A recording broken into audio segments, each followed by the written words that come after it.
नमस्कार, आप देख रहे हैं जी बिहार झारखंड और मैं हूं आपके साथ राजेश कुमार।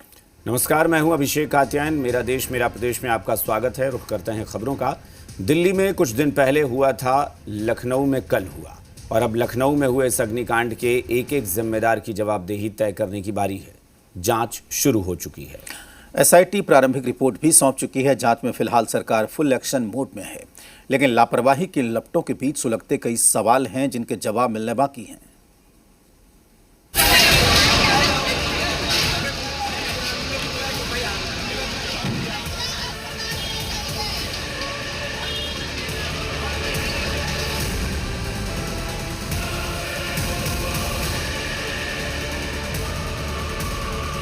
अंदर की तरफ का जो दरवाजा है वो पूरा लॉक हो गया था। यहाँ पर किसी भी तरह से किसी को जो है अंदर आ नहीं सकता था। ये तस्वीरें बता रही हैं कि किस तरह से यहाँ पर ये पूरा अग्निकांड हुआ। इस समय यहाँ पे बहुत भयावह मंजर था कि भाई साहब आप देख नहीं सकते थे। हृदय कांप जा रहा था लोगों को देखने में। बहुत भयावह हुआ भाई, बहुत ही खतरनाक। 4-5 बच्चे ऊपर से नीचे उतर रहे थे और 3-4 बच्चे तो कूद गए।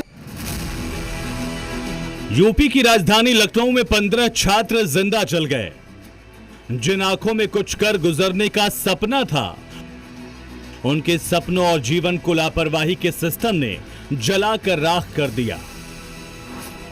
अब सवाल उस सिस्टम से है जो कि भ्रष्टाचार की वजह से अवैध को वैध कर देता है, जारी हुए नोटिस को निरस्त करा देता है, बिना फायर सेफ्टी के बिल्डिंग्स को चलने देता है और रेजिडेंशियल इलाके में प्रशासन के नाक के नीचे कमर्शियल कॉम्प्लेक्स चलाने देता है। इसी सिस्टम की लापरवाही का नतीजा है कि एक और जगह अग्निकांड हुआ और मंजर फिर वही दिखा।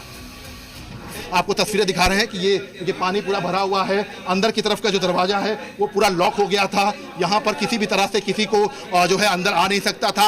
और उसके बाद ये देखिए, ये सामने की तमाम तस्वीरें जो हैं, ये तस्वीरें बहुत खास हैं क्योंकि अग्निकांड के वक्त यहाँ पर जो लोग फंसे थे वो जो है अब इस दुनिया में 15 लोग नहीं हैं। ऐसे में यहाँ पर पूरी तरह से जो है इस अग्निकांड के बाद तमाम जो तस्वीरें हैं वो बता रही हैं कि किस तरह से ये दरवाजे को लॉक किया गया। लखनऊ में हुए इस अग्निकांड में 15 घरों के चिराग तो बुझ गए, लेकिन इस भ्रष्ट सिस्टम की घोटाले वाली आग को बुझाने के लिए अब योगी सरकार एक्शन में आ गई है। लखनऊ विकास प्राधिकरण के 4 अधिकारियों को सस्पेंड कर दिया गया, जिसमें एक्सीएन, एई, जेई शामिल हैं। बिल्डिंग मालिक वीरेंद्र शुक्ला समेत 3 लोगों को गिरफ्तार किया गया। गिरफ्तार किए गए लोगों में पेट शॉप और एनिमेशन सेंटर के मालिक भी शामिल हैं। 2 सदस्यीय एसआईटी टीम गठित की गई, जिसे 7 दिनों में रिपोर्ट जमा करने के आदेश दिए गए हैं। मामले की हाई लेवल जांच चल रही है। योगी इस अग्निकांड के बाद खुद हादसे वाली जगह पहुंचे, हाई लेवल मीटिंग भी की, साफ कह दिया अग्निकांड का कोई भी दोषी बख्शा नहीं जाएगा।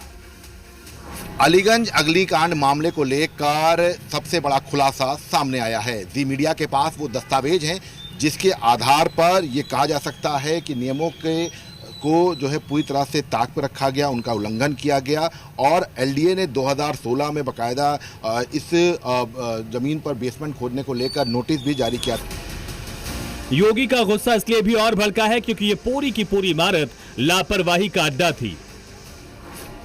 इमारत का नक्शा आवासीय रूप में पास हुआ था, लेकिन 2014 से यहां कमर्शियल गतिविधियां चल रही थी।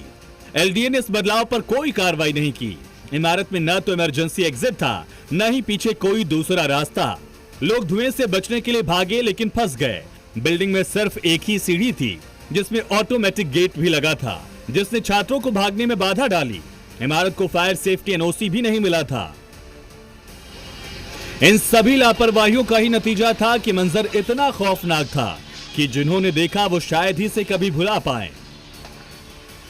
इस समय यहाँ पे बहुत भयावह मंजर था कि भाई साहब आप देख नहीं सकते थे। हृदय कांप जा रहा था लोगों को देखने में। बहुत भयावह हुआ भाई, बहुत ही खतरनाक। बताइए, जिनके बच्चे 15 बच्चे चले गए, क्या मामूली बात हुई क्या?